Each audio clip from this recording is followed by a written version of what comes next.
Hello everyone, and I'll be playing Oblivion Blackout. Amid a pandemic that's taken everything from you, you're forced to face the loss of a loved one when suddenly God himself appears at your doorstep.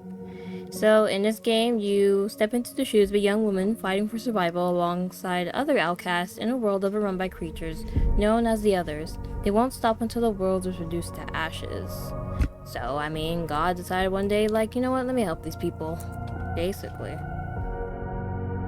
It's 18. Oh yeah, the novel's 18 plus, so pronouns. Got it. Name. It's Brimney. Yes, it is. Are you photosynthesis? No. It finally happened. After 3 years of agony, it all came to an end. Feels so unreal, so inaric. But now you're holding her ashes in your hand. Reality hits you like a train.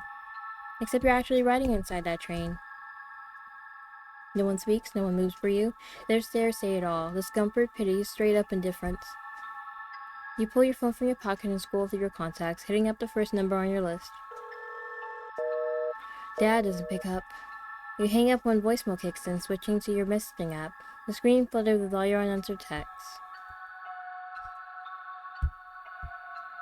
You good? Miss you? Can we talk? Happy birthday, Dad. You don't gotta call, just say something. Know any good therapists? Please answer me. You type a new message. Mom's dead. You don't send it. After struggling with your old lock, you step inside and place the ashes on the table. For a moment, you just stand there staring at the urn. Part of you expects something to happen, the phone to ring, someone to knock, but nothing. You lose track of time until you finally drag yourself to your mom's room. Before going in, you glance back. Mom's dead. You say it out loud this time, barely a whisper, like speaking it might trigger something. Mostly to see if you can feel anything. But for some reason, you can't. You collapse onto the bed as soon as you're inside. You've got raccoon eyes, you haven't slept in 3 days. Still, brain rot calls, so you open your favorite social media app. First video, a kitten doing kitten stuff. Second, some weird dude swearing he saw a doppelganger. Third, this has gotta be a fucking joke. It's your dad. The legendary, self-proclaimed James Treasure. After 2 years, the lights are back. It was a local event 3 days ago at 3:03 a.m. Respectfully, your dad's kinda hot. Nobody's talking about it. Not media, not government, nobody. But I was there. Got proof. This ain't no atmospheric phenomenon or weather balloons. I'm watching you, people who roasted me for calling a pony balloon a UFO. Anyway, you saw this in 2003 over the northern hemisphere. What happened then? 3 months later, mass wildfire mutations began. No one connected the dots, but I did. Now in 2025, they appear on the exact same day anomalous UV radiation spikes were reported. Coincidence? I don't think so. Okay, so he's kind of crazy.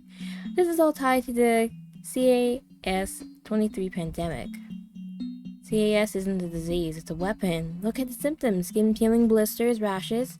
Sound familiar? Just like the dead animals of 2003.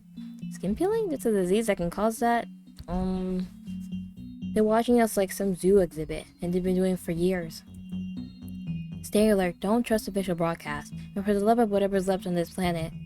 If those lights appear again, don't stand directly under them.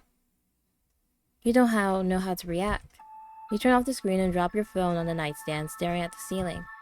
All that time trying to reach him, and he was out there making some shitty video for his followers while his ex-wife died in a hospital bed? My life's a fucking joke. You glance out the room, respectfully at the box on your desk. You get up and walk straight to it without hesitation, running your fingers along the edge before opening it. Bam? A sound from outside makes you jump, snapping you back to reality. Curious about the noise, you peek discreetly out the window. Outside, right at your neighbor's gate, a girl is screaming her lungs out. Mom, open up! Netta, are you gonna leave me out here? You didn't even let me grab my charger. Domestic violence was a daily occurrence with those neighbors, so it doesn't even surprise you anymore. You just ignore the scene instead and look up at the sky. You hope to see the orbs your father mentioned, but nothing. Not even a single star. Damn light pollution. What a letdown. Crawl back into bed and burrow under the covers. You need to sleep. Tomorrow you have to go to work like a good little cog in the machine. Or you don't eat. 'Cause your mother died. But the world won't stop for you.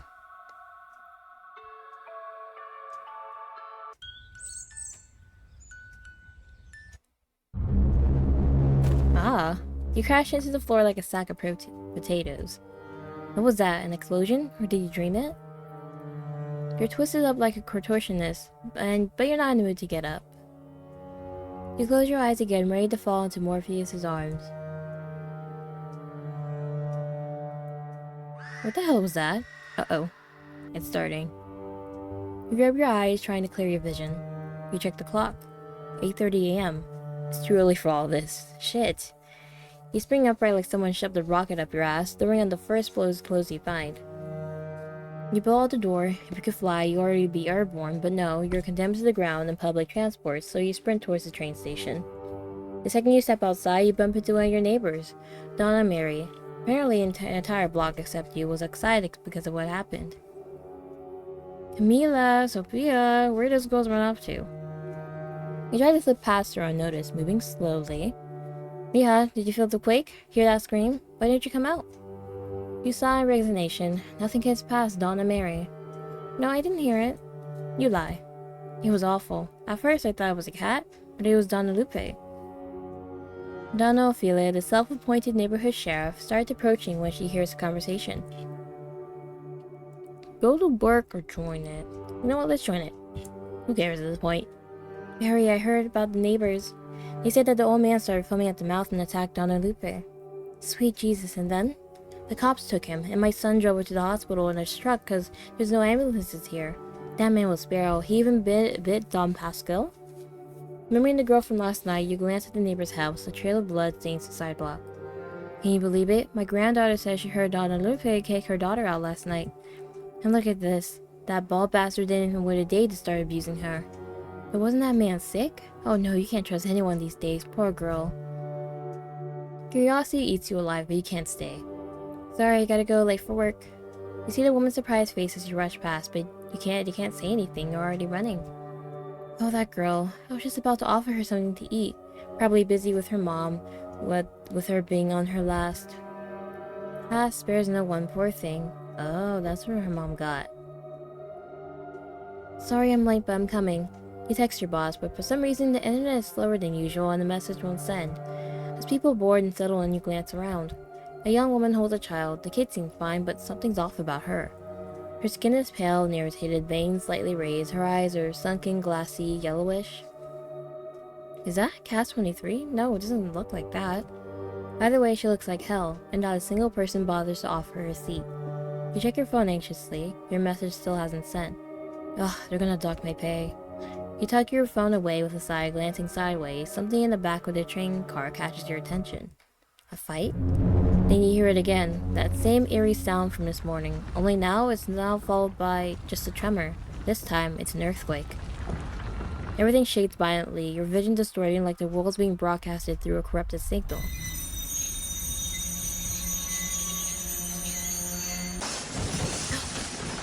Uh-oh. Don't make the train crash. It's not underground, is it? It is.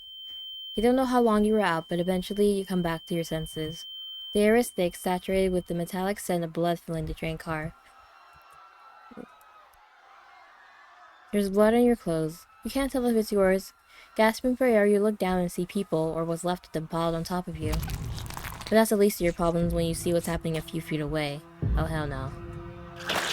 Oh, they're eating people. The mother who was holding her child earlier is now sinking her teeth into the small body like a starved animal. What should I do so that I don't get killed? Stay still or leave?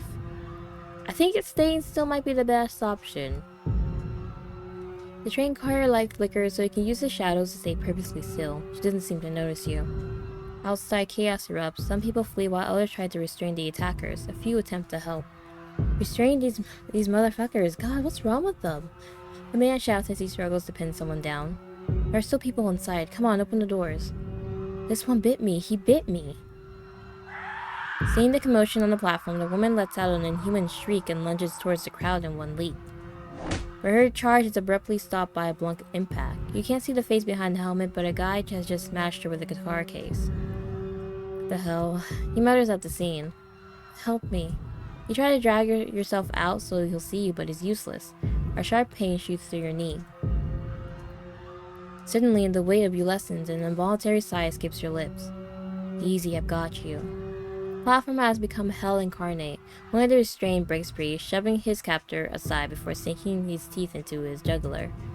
Around them, at least 3 others start thrashing, drooling, growling. Among the wounded, some convulse violently, while others begin vomiting a black substance. The guy lifts you the moment you're free. He carries you out of the train car, but freezes when he sees the chaos blocking the stairs. Damn it. No choice, he has to go through it. Gathering all his courage, he charges up the stairs, dodging people in his path.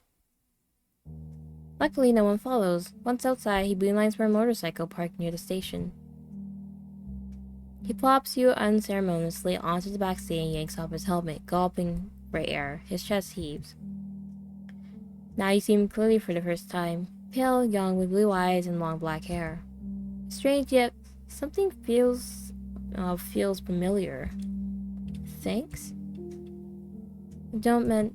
He turns to face you and suddenly silence. The intense stare locks onto yours. You have no clue why he's looking at you like that, but the surprise in his eyes is unmistakable. Not because you're shivering like a leaf about to snap. Actually... Thud. Lights out? Do they know each other from somewhere, or does he know their dad? For hours, your consciousness flickers like a dying light bulb. Somebody help her. Move. If she's not critical, we can't treat her now. Find another clinic. Who the hell are you? What? This is my house. Get out. God damn it, pick up. When you finally wake properly, sunset stains the sky blood orange and gold. Where am I? Your palms pressed against the rough wood. Day's last warmth kisses your face. The guy stands nearby, phone pressed to his ear, dozens of survivors huddled around. Some seated, some frantically calling loved ones, most just shell-shocked. Let's try to get up. You groan as he tries sitting up. His head snaps towards you, and he kneels beside you so fast his knees crack. Easy, don't move too much, you're hurt. You notice empty medical wrappers and makeshift bandages littering the ground. The pain is monstrous, but at least the bleeding stopped. Not about taking you home, but figured that'd be creepy. Who are you? Ray. Name's Ray. Raylundo, really, but I'll spare you the syllables. Do I know you? Don't know Ray, but maybe we met somewhere. Your shock must be priceless. You actually forgot how to speak. I saw your name on your ID for the record. Great photo, by the way. Despite your condition, your face burns remembering that awful ID picture. You instinctively reach through your wallet. He laughs, already holding it in his hand. Is stealing wallets normal for you, Ray? Only when there's something worth stealing? Sorry to disappoint then. Yeah, I felt bad and left you a 20. That smirk might as well have said broke bitch. He hands you back your wallet. You can't help but laugh, even though it feels like your ribs might crack from the effort. My knee hurts like hell. Makes sense. I had to amputate. Huh? You jerk upright in panic, checking your legs still there. Oh, what to say? Asshole. Sorry. The sunset's last light flickers, then vanishes. That's when you hear it again. That noise, that goddamn sound, but this time something else comes with it. It comes from above, from the sky, accompanying lights brighter than ever, brighter than in your father's pathetic video, too. You feel like the universe itself is holding its breath, like God is staring right at you. Be afraid, be at peace. If I saw that, I would be afraid. At peace for what? We're gonna die, aren't we? Ray stayed silent, but takes your hand. Will it hurt? No answer, just his fingers threading through yours. You don't pull away. Around you, people sob, scream, pray. Others stand frozen. A few of them film it. You see every loved one's face. Your mother, your father, Lydia, Therm. You stop fighting, just close your eyes. At least I didn't die alone. The sound crescendos, a choir of mouthless voices, something inhuman stirring awake. You glimpse the lights thrashing in spiral patterns of frenzied whirlpool. Then gone. What the hell was that? Ew. Nearby, a man projectile vomits before collapsing, hand clamped over his mouth. We need to get the hell out of here. While others stood gawking at the vomiting man with morbid curiosity, you and Ray had no intention of sticking around. He plops his helmet onto your head, the motorcycle roars to life. You peel away without looking back, cutting through a city clinging to normalcy, clueless about what's coming. Ray carries you inside your apartment and deposits you on the couch. The door's a real bitch to open, huh? Yeah, gotta ask the landlord to fix it. Gets worse every week. He tucks a cushion under your elevated leg. The pressure eases slightly. Thanks. An awkward silence stretches until Ray checks his phone. Still no service. Guess I should head out. Oh, right. My helmet? Obviously. You just borrowed it, dumbass. You yank it off and toss it to him, but before he can leave... Ask him to stay or shave? This is kind of scary. Can you stay? Earthquakes, cannibal freaks, skylights. You don't know what's happening out there, but you know one thing. You don't want to be alone. I know we just met, but just stay tonight? Don't get the wrong idea. It's probably not safe out there. He hesitates, eyes flicking to the urn on the table, then a slow nod. Alright. I'll park the bike in the garage. Sure. He opens the front door, and before either of you can say another word... Bang, bang, bang! Already! Ooh. Yeah. Ray slams the door shut and hits the deck. You're right beside him. The shots are too close, and you end up throwing yourself to the floor too. Not like you live in the nicest neighborhood, gunshots weren't exactly rare. You both lie there until the silence returns, staring at the ceiling with hollow expressions. I've got a spare room. I'll sleep in the bathtub if I have to. The nervous laughter that follows is borderline hysterical. Then your stomach growls. Loudly, you clamp a hand over it, cheeks burning. Sorry, haven't eaten since yesterday. What? With everything that's happened? Well, nobody freaking warned me it was Doomsday. The dark-haired guy looks at you with pity and quickly helps you back into the couch. You can't just sit there starving. I'll make you something. Meat or no meat? I'm gonna get that meat. Then meat it is. Oh, thanks. Fine, I'll see what I can do. While he's in the kitchen, you scroll through your phone. The internet's slower than a constipated turtle, but you manage to catch a glimpse of information. Shaky video of skylights competing with clips of collapsing buildings and fleeing cowards, buildings collapsing. Reports mention explosions, blackouts, and streets closed without explanation. Amidst it all, some cringy anime edit. Dinner's ready. I have no idea how that got there. You panic, close the app, face burning. He chuckles but says nothing. Guess someone didn't prep for the apocalypse. Made do with what we had. We devoured the chorizo potatoes, making up for a full day's missed meal as Ray eats beside you. To break the silence, you turn on the TV. The government has declared a state of emergency following recent seismic activity. Residents should avoid collapsed risk areas and shelter in place. Alright, it was followed by earthquakes. I completely forgot. I mean, the lights in the sky completely overshadowed that. Meteorologic authorities attribute the lights to electrical charges from tectonic friction. Yeah, because that makes sense. No mention of the sound. Well, it's not like they can announce a creepy chorus appearing out of nowhere. Think they're hiding it? Maybe, or maybe they're just clueless. You look down at your blood-stained clothes, both your own and others. You feel filthy. I'm showering and then sleeping. Take my room, down the hall to the right. I'll use my mom's. Night. Oh, thanks. Good night, Memory. Lean and exhausted, you collapse onto your mother's bed. The emptiness returns as her scent and belongings surround you. That feeling you can't name and don't want to examine. You close your eyes, seeking refuge in sleep. Today was enough. The first thing to wake you up next morning was the sound of someone in the kitchen. You open your eyes, every bruise from yesterday making itself known. You take a moment to groan before dragging yourself towards the dining area. 12 p.m., announces the wall clock. Ray stands focused at the stove, cooking something that smells incredible. Maybe you could scare him? Let's not listen to the voice in your head. Let's announce your presence. Or, you know what? Let's be lighthearted. Don't even try it. Oh, never mind. What? I didn't even make a sound. He banded the 2 plates of hot breakfast to steady you. What can I say? My sixth sense tingles when a gremlin's nearby. Gremlin? I prefer witch, thank you. Don't witches actually cast spells? Unless articular torsion counts as enchantment, I can endorse that title. I can't disable autonomic breathing. God, I hate you.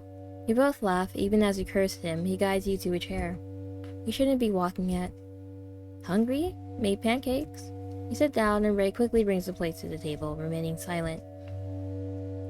As he brings the plates over, an awkward silence settles. You turn on the TV. Let's watch the news. The news is important right now.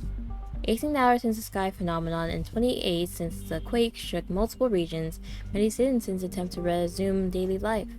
However, reports show increased panic attacks and isolated violent incidents. Sir, what can you tell us about your experience these past hours?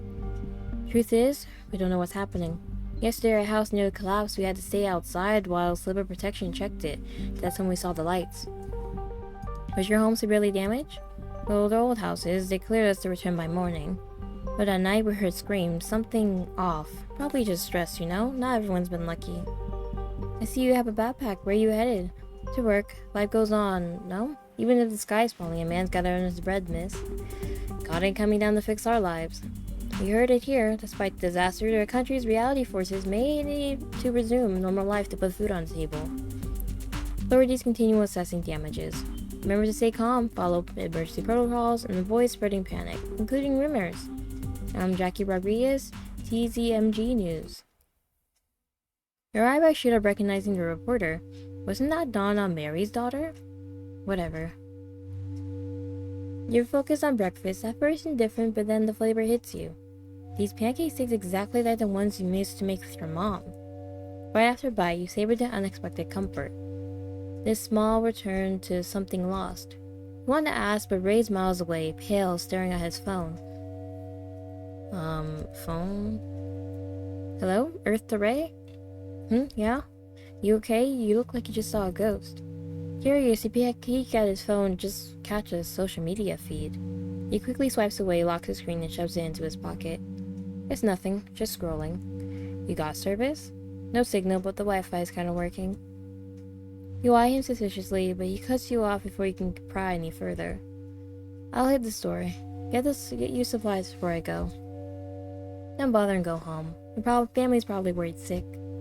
Ray sets his fork down carefully. The silence stretches just to be too long.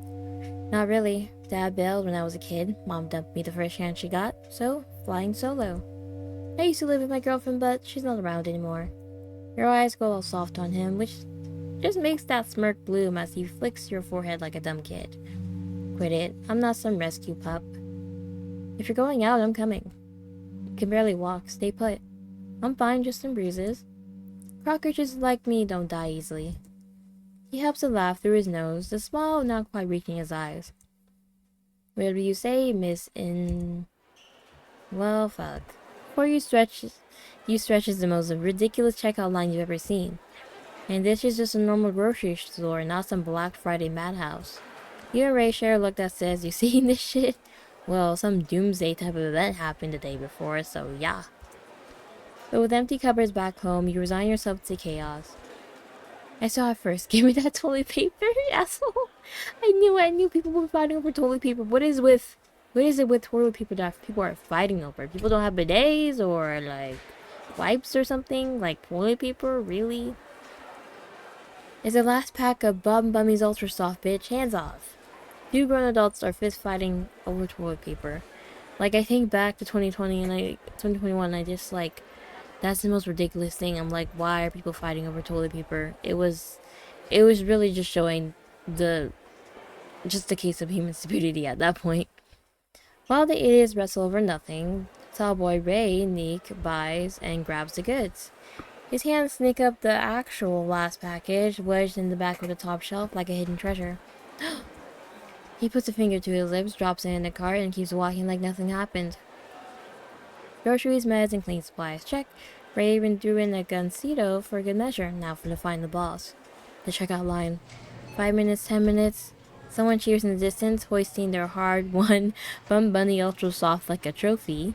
30 minutes. Your legs throbbing. 45? 3 hours? Damn. 6 p.m. stares back from your watch. I'm done. Move, lady. The man shoves his cart aside and bolts from the store.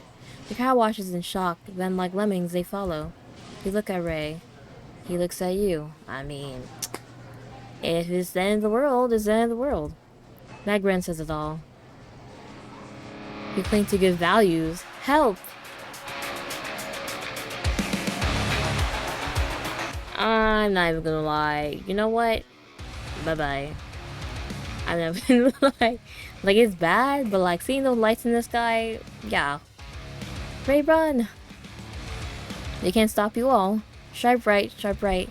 Security guard tries to block them, but you two swerve in the purpose sink, like you've been grocery shop heisting your whole lives. You white knuckling in the car, both of you howling with laughter as Ray pushes like a man possessed. The wind whips your face, and for one glorious second, your knee pain vanishes. Ray whoops like a kid on high sugar high. Look, no hands. What do you mean no hands, you psycho? You'll kill me. For a delirious moment, you imagine him grabbing a power-up star, totally invincible and unstoppable. But reality crashes back. One life, no response. Roar! Ray, he's deaf to your screams. Ray belongs to Speed now. I mean, if this was me, I would at least leave money by, up to the cashier and then leave, because, For a heartbeat, it's just laughter and absurdity. You and Ray rolling through the streets with a stolen grocery cart. That lady really treated toilet paper like a holy grail of cleaning asses. You want to smell like a sewer when the world ends? Touché. You're still chuckling as you near your street. The flickering streetlights your only company. That's when you notice it. The eerie stillness, the dark houses, the silence so thick it buzzes in your ears. Too quiet, right? Yeah, but Donna Ophelia's always watching. Probably nothing. Yeah, her dogs aren't barking. Weird. Very weird. You hear a few light taps that distract you. It's Mary peeking through her curtains. Mouth moving, but you can't hear, so you try to read her lips. Poor bird? Huh, guess I wasn't the only one checking your wallet. Ray jokes. But you're fixated on her frantic gestures, her mouth repeating. She seems to be talking in Spanish. Pobre, torre, cobre? Then you pass Donna Ophelia's and the cart clangs against something. A metal cane. Ray bends to grab it while you continue to watch Donna Mary, who seems even more terrified. Ray takes the cane from her hand and then catch the horror inside Donna Ophelia's house. Her dogs lie motionless in a slick pool of blood. Shapes? No. People hunch over her. The jerky, unnatural movements hunch, ripping. Oh. Tearing her apart. Oh, corre. Run. No trick this time. Ray's already moving. This time it wasn't a game. It was a matter of life and death. You leap from the cart as your knee screams and fumbling with your key. Open the damn door. You try to open the door with your key, but the damn thing gets stuck again and won't turn. Don't do this to me now. You struggle over and over until the key falls from your hand. Creatures emerge from Donna Ophelia's house, running after you. I don't want to die. I think their house is the safest bet, but try to open it by force? Determined, you bend down and pick up the keys once more. Leave it, we have to go. You try again and again, but nothing works. Dang it. Ray tries to pull you along and you feel your injured leg give away.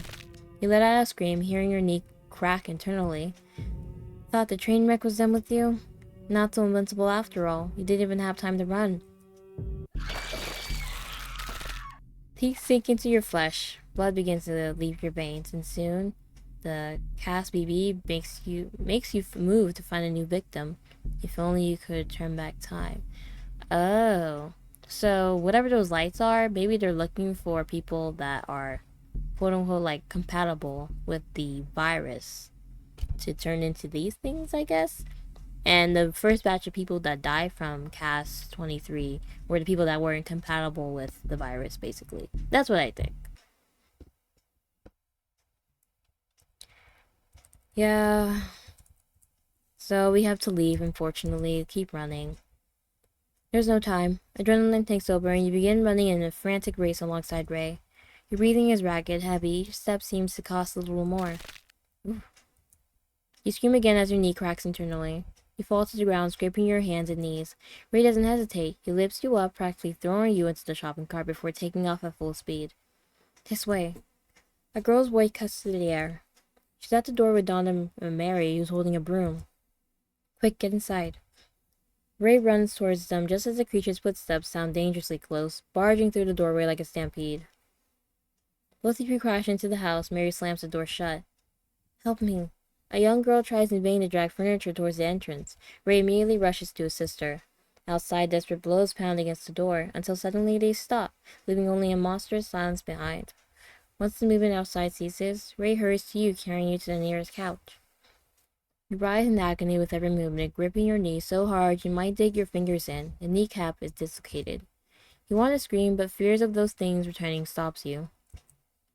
Mary goes inside and quickly returns with an ice pack, which she places on your knee. Ya, mija. Do I even attempt this? Va estar bien? Todo va estar bien? She sits beside you and hugs you, stroking your hair and face in a somewhat rough but sincere manner. You just tremble, unsure if it's from the pain or the comfort her touch brings.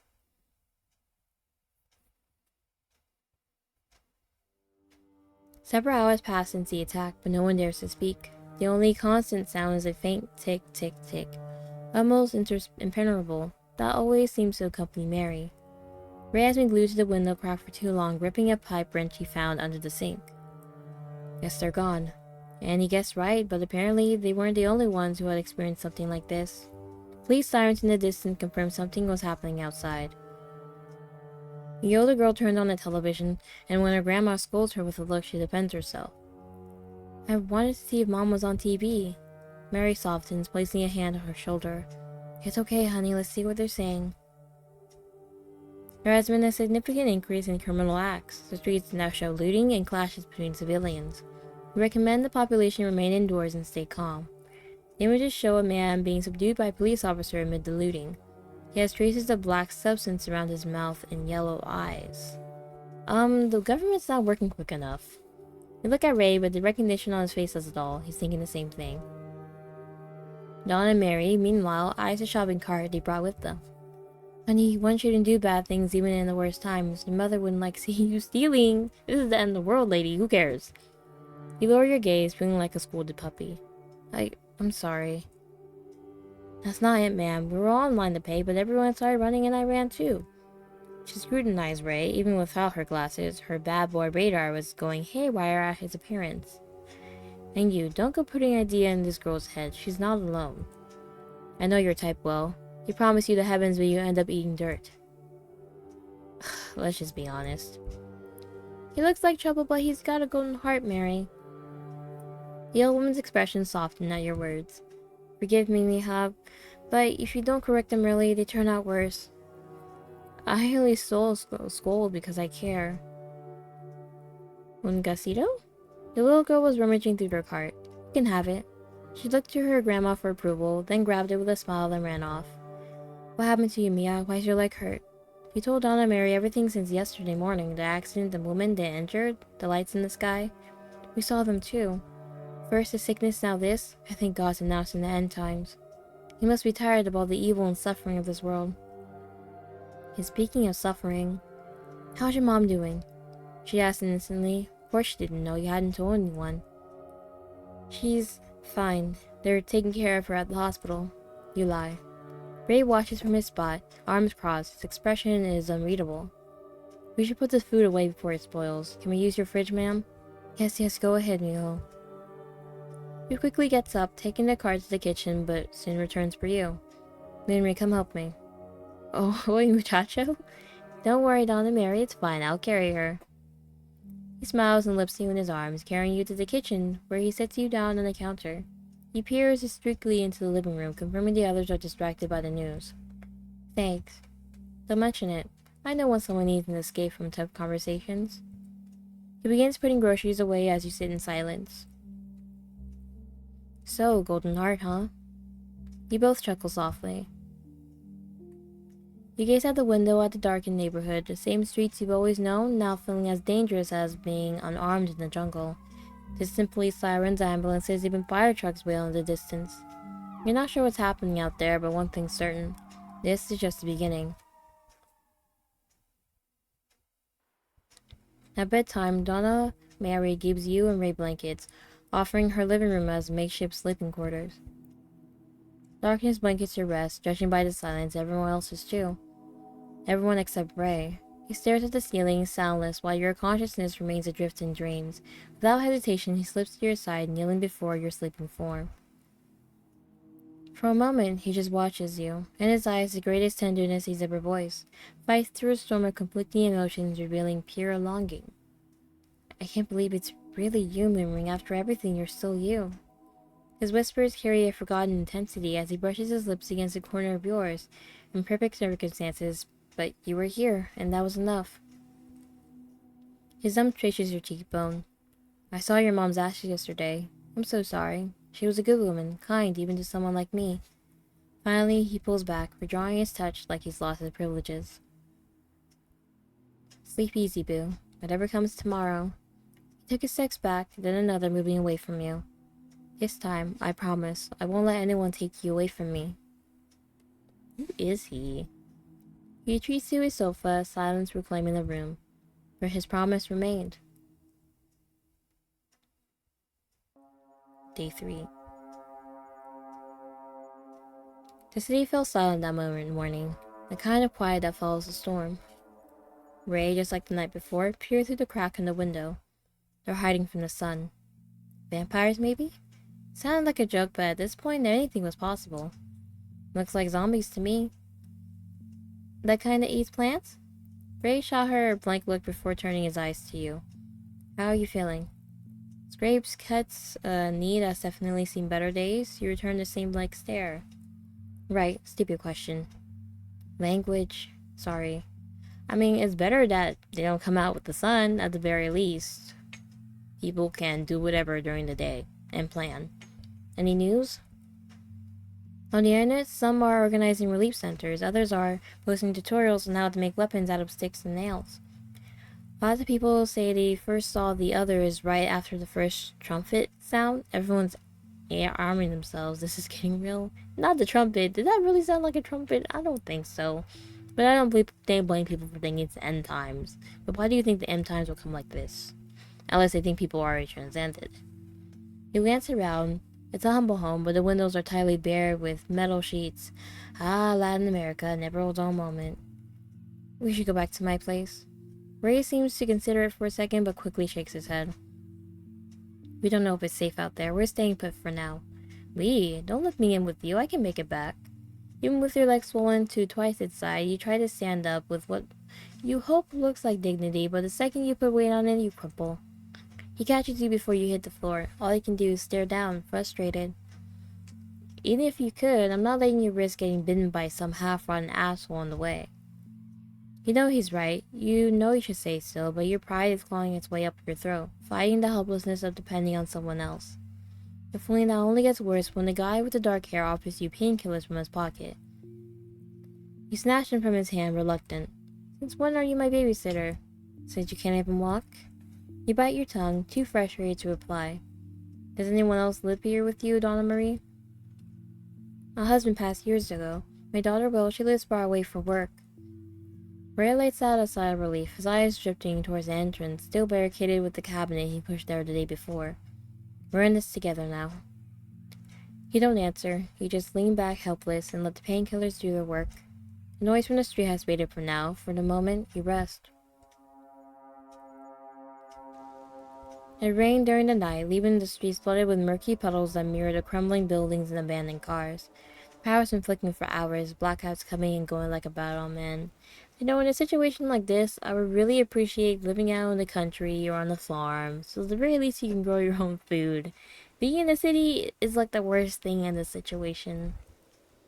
Grandma, why hasn't Mommy come back? Donna Marie pressed her lips tight, as if the words were stuck in her throat.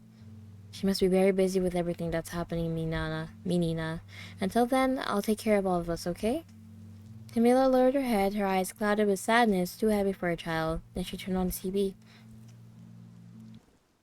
Overnight, unverified videos started circulating online showing one nursing staff recalling the others roaming inside hospital facilities. This is Abel Torres reporting from TZMG's main studio. We're joined now by two experts to help us understand what might be happening to these individuals. Dr. Moses Baquez, epidemiologist, and Dr. Miranda Soto, specialist in autoimmune diseases. Doctors, what's your take on this? What do you believe this illness affecting the others could be? What we're observing may be a mutation of what's been called collagen estrase syndrome, which has infected the population since 2023. As we know, CAS-23 is a condition that attacks collagen structure in adults, causing skin lesions, accelerated aging, and a loss of tissue elasticity. There's a clear degenerative pattern in the skin and connective tissue. With all due respect, doctor, that doesn't explain the violent behavior. We're seeing reports of aggressive interactions, high pain tolerance, and even neurological deterioration. This looks closer to a brain infection, probably prion-related. Uh-oh, not The Last of Us. A prion? Forgive my ignorance, doctor, but could you explain what that is? Of course, unlike viruses or diseases, a prion isn't alive. It's a misfolded protein that causes other proteins in the brain to misfold as well. Basically, it's a chain reaction of brain destruction. No DNA, no RNA, just a defective structure that replicates its own error like a corrupted copy, and that slowly destroys brain tissue. But the dermatological pattern is still present. We're seeing skin degradation, allergic reactions, lesions identical to classic CAS-23, okay? So you have to deduct that this is a new type of it. New type, it's not that hard. Yes, but also extreme aggression, loss of self-awareness, erratic movement. CAS doesn't cause that. This is a central nervous system invasion. Doctors, please, I know this is complex, but let's try to stay calm for our viewers. My apologies, I just believe we can't downplay this. It's not just a skin disease. There's an alarming behavioral transformation happening. And all I'm saying is we can't ignore the similarities to the CAS. If we dismiss it, we might miss key clues. Understood. One last question for the both of you. Is this contagious? You don't have solid proof yet, but if it is contagious, it can spread through direct contact. You can't rule out airborne transmission either. And if it is a prion, transmission would be even more complicated, but not possible. It could persist in tissue, blood, and even on the surfaces. What if it's neither CAS nor prion? Then we're facing something completely new. Something we haven't even named yet. I mean, this is why the power of the internet comes, forth. Because the news is kind of, dismissive like this in real life. We have to rely on people on social media showing, what's happening. And people, the viewers deducting, okay, this is what we're gonna do. Can't we rely on the news or the government in times like this? Donna Marie listened to the report, her eyes fixed on the floor, full of dread. God protect us, my children. May God protect us. Ray sat beside you, placed his hand on your shoulder. You didn't even look at him. You were still staring at your wounded leg. No one left the house that day, but the noise outside grew louder, and so did the fear. Day 5. Donna Mary was already up, preparing the meal for that day, while Camilla swept dust from the corners of the house. How are you feeling, honey? Still can't walk. The older woman stepped into her small backyard and cut a piece of aloe vera. She began applying it gently to your knee, wrapping it carefully with a clean cloth. Is my mom on around this time? The girl's voice cut through the quiet. Donna Marie nodded softly, and Camilla turned up the volume on the TV. Amid the chaos, local communities have begun organizing temporary shelters to aid the injured, as the hospitals remain overwhelmed or completely inaccessible. We'll go now to our correspondent Jackie Rodriguez, who is at one of these shelters. Jackie, what can you tell us? Thanks, Abel. What started as displacement due to structural risk has turned into a full-blown nightmare for many. We're receiving constant reports of attacks by what witnesses describe as sick, out-of-their-mind individuals, or something outright not human.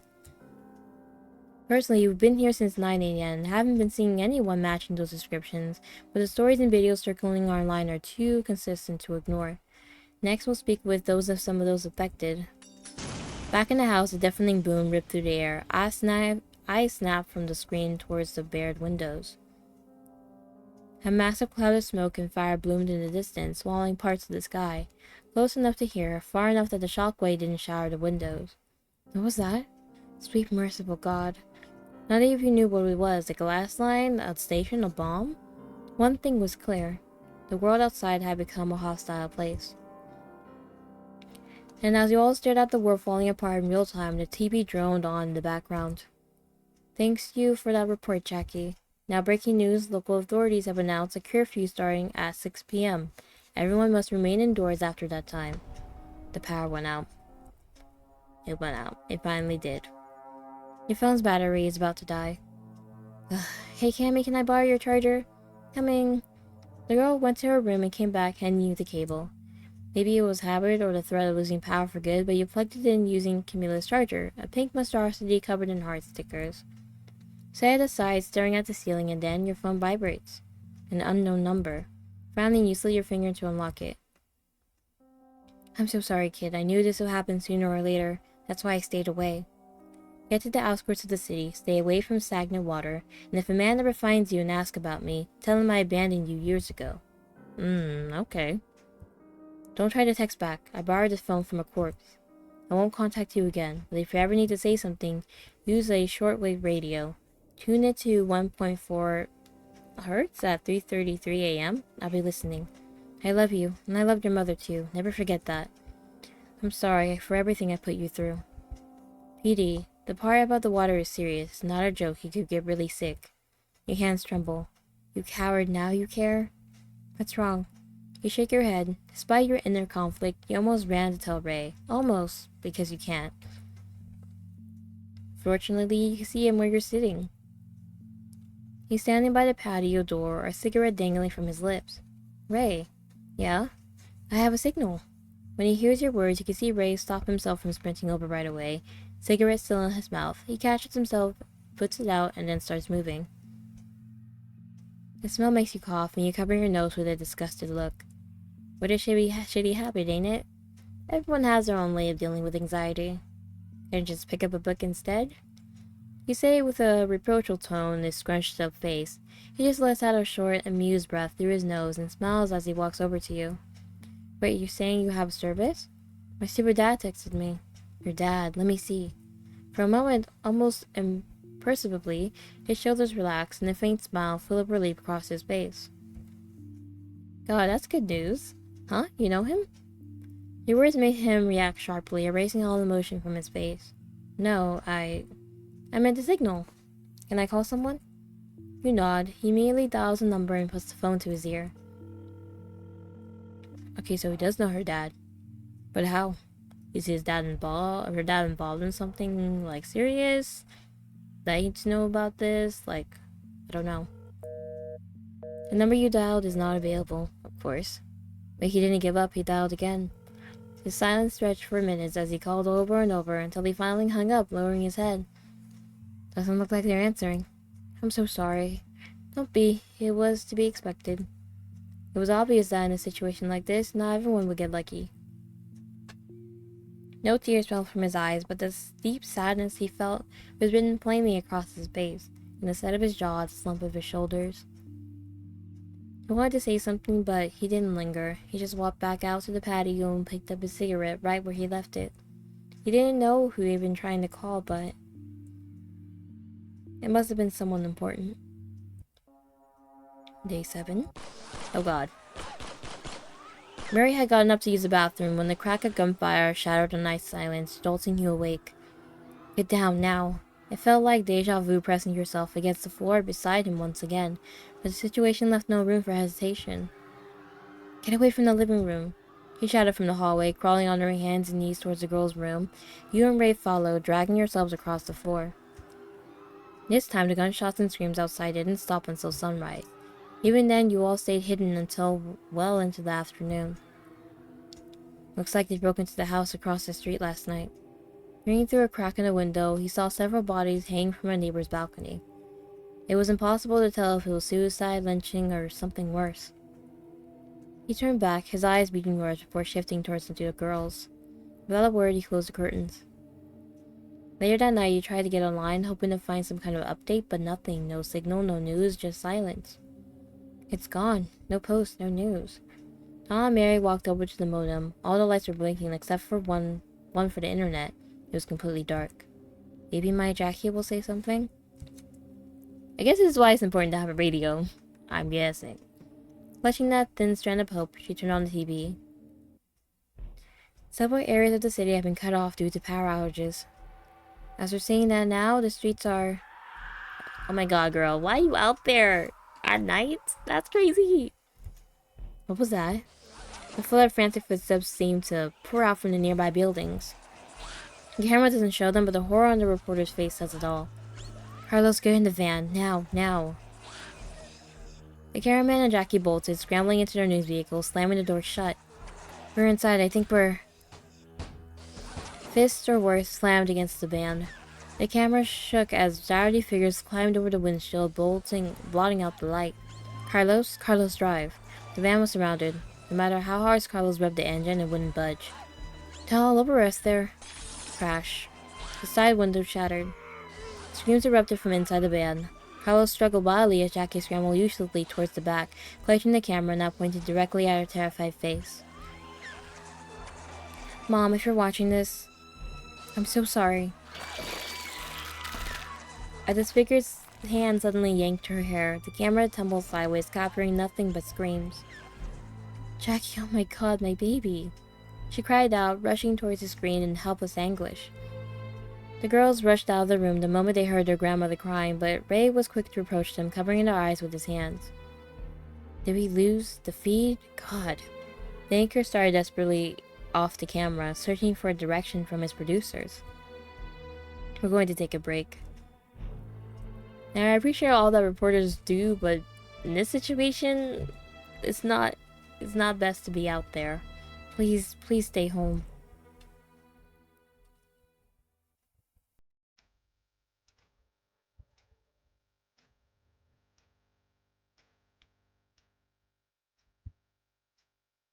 Did I scare you? Sorry? Oh. Oh, this must be the end. Oh no, that's it?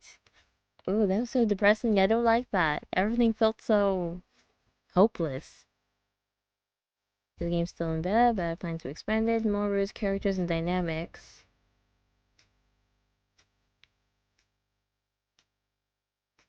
Okay, so that is the end of this demo for Blackout.